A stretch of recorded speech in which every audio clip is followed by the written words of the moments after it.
Okay, so I'm going 6-2 in a Premier Draft Zendikar Rising. So I'm heading for my last game in this event. I'm playing Boros Party Aggro. And in the last game I reached a full party with Archpriest of Iona, and my one drop attacked as a 5/3 flyer. It felt so powerful without any equipments or auras, just thanks to having some other creatures on the battlefield. So here I go again, but only clerics here, so Archpriest won't be big, but this will have lifelink. I think it's pretty appealing anyway. Royal Eruption is a nice addition. I got Shepherd, and hopefully I'll get some top decks to get a bigger party soon. So pretty nice hand overall, even if it could be better.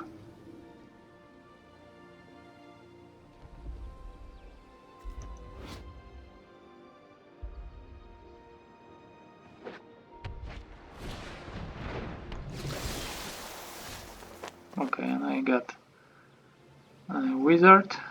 It's also nice.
Okay, at this point I don't think I want to wait for one of my two rogues, if I remember correctly. I will just attack with my Archpriest as with just a very effective creature for 1 mana. Let's keep the pressure going.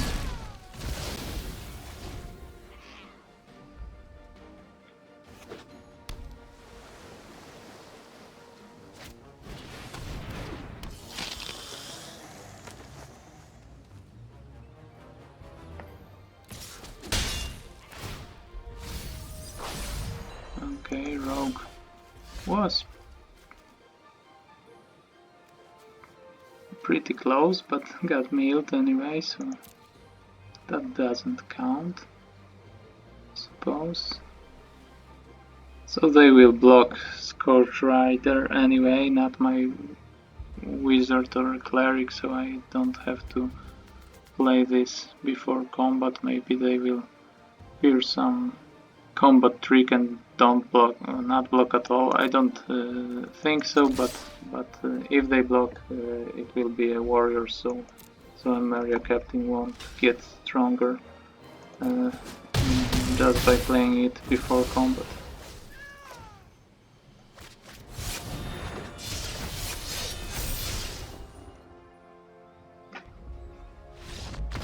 Yeah. So that was a really aggressive start. I think exchanging Archpriest of Iona was a good play, not waiting for some more value that was very unlikely, just being grateful that my 1-drop is a 3/2 attacker, which is already great, so attacking with 2 3/2 creatures and exchanging one of them for a 3-mana creature. So still, both of my 3/2 creatures effectively cost 1 mana, because Archpriest just cost 1 mana, and this cost 3 mana but gave me 2 mana back, and I used them for Royal Eruption, so it was really a good trade up on mana costs, exchanging for a good 3-drop for rogues. So a pretty strong game here from my deck, and I really loved playing it. I like Boros very much, and it was a real Boros deck worthy of its name. I think the score and the gameplay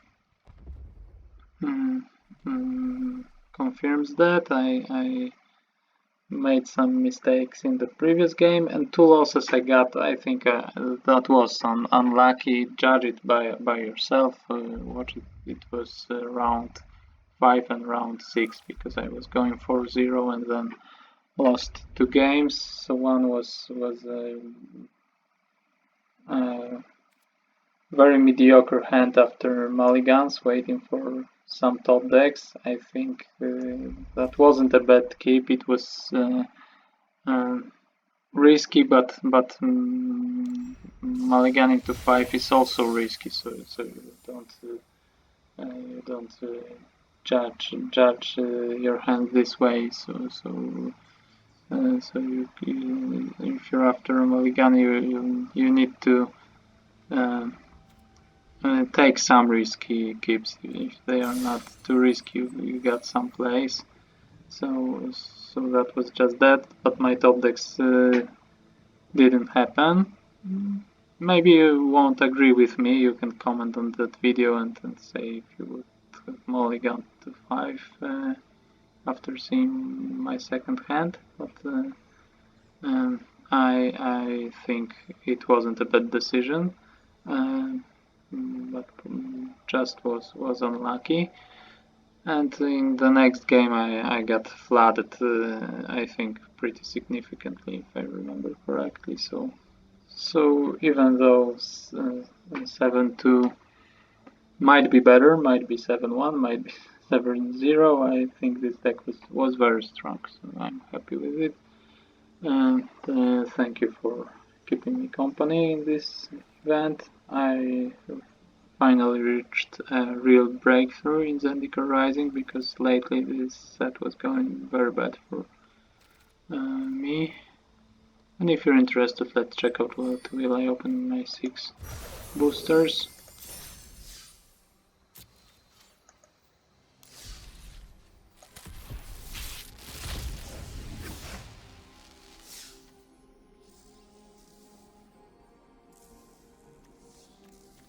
So this is the only constructed playable, or maybe this is playable, and some equipment synergies are coming in. Kaldheim and Warriors are still supported, so this has some potential at least, I think. And this Soul Play in mono red. I'm not up to date with standard, to be frank, so maybe I missed something, but I will just speak of my experience, because in December I played mostly constructed historic, and in January I play mostly drafts, so standard is I played FNM at home standard, and nothing surprised me there, because I played against Aggro landfall.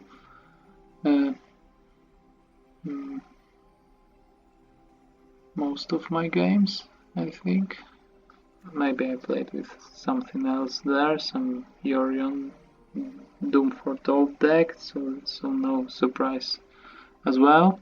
This I saw some historic decks with it. I haven't seen a standard deck, but the potential is clearly here. It's what Black likes to to do. It's clearly powerful, but needs some support and proper deck building.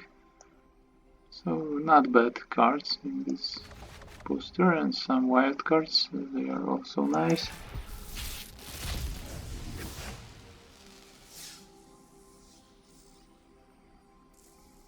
And here,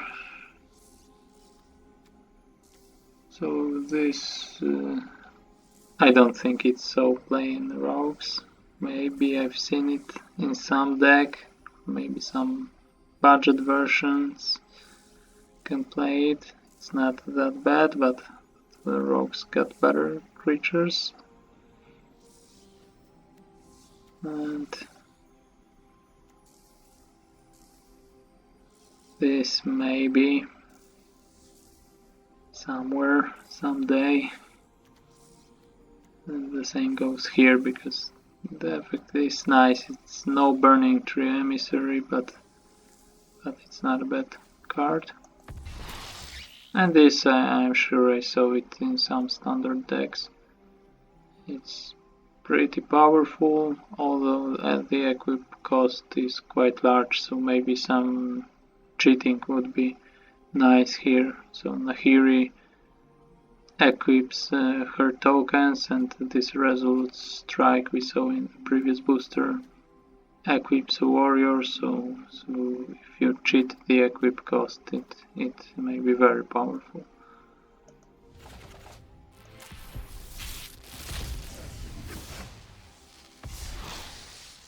Roiling Regrowth has at least some potential, and this we talked about, and I don't think anything else here, so let's check this. Mythic Wildcard is also welcome.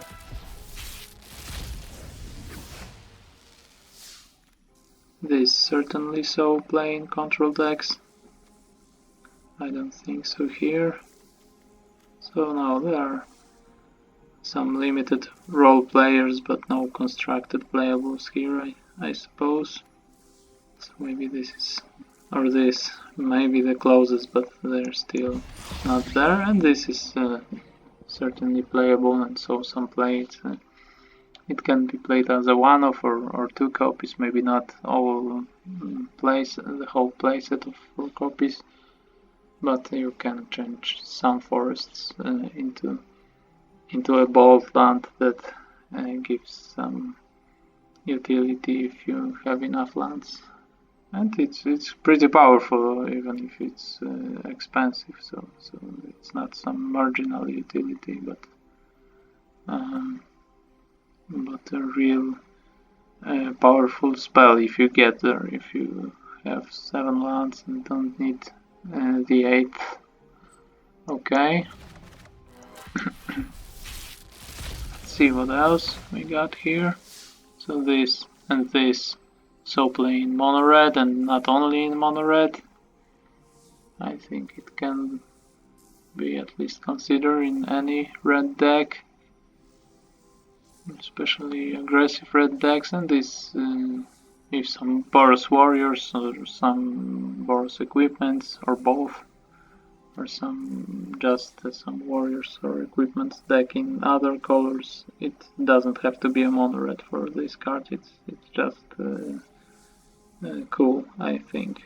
So it's a Goblin Arsonist with some upsides, because it can get haste when equipped, but also deals damage equal to its power, so it can be worse at times than Arsonist if you give it a -1/-1 or something like that. And this is the way it dies, but for most of the time it should be an upside if you equip it. It's cool with Embercleave and other equipments that boost power, and I think in Constructed you mostly want your equipments to boost power, especially in an aggressive deck, unless you have some Skull Clamp, but it's not available in MTG Arena.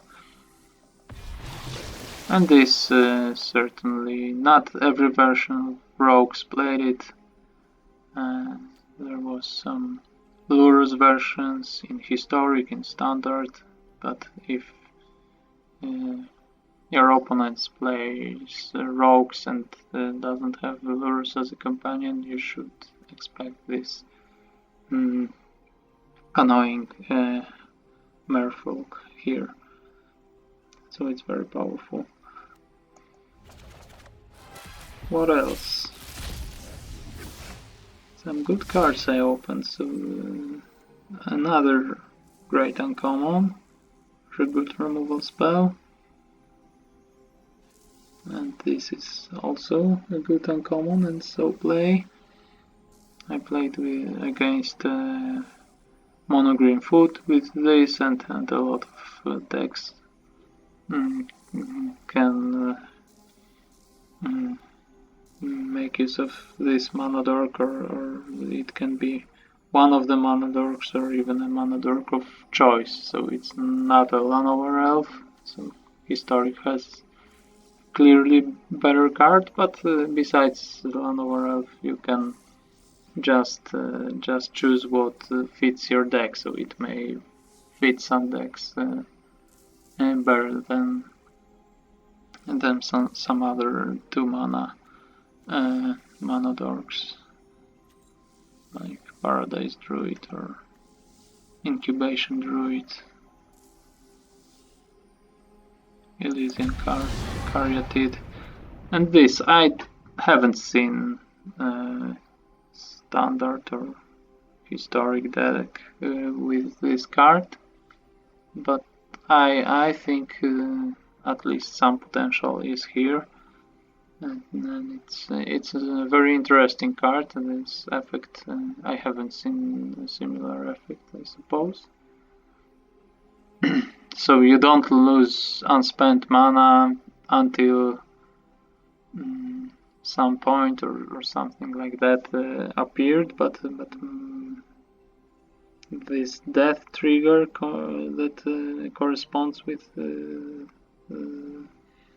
that ability is very interesting, and this card makes you wanna brew something, even if it won't be tier 1, the most competitive deck. It's really interesting. At least it works for me that way. That when I see it, I start to wonder how to use it. So it's a really nice card. Okay, thanks for watching. Be sure to like this video, subscribe to my channel, and check out the whole playlist of this draft. There's a link in the description. So it was really nice, and the games I lost make me think that it was a really powerful deck, capable of a better score if so if you get lucky, because you only play about 7 games, you should expect some problems. So it may I don't know if maybe mediocre luck, just no really bad hands could be enough, or if you get at least slightly lucky. But I think I didn't get very lucky in this event. Just had some games where I got some top decks, some games where my hand was terrible, and 7-2 is still a very nice score. So it was one of the most pleasant decks I played in a while. And thanks for being here with me, and see you.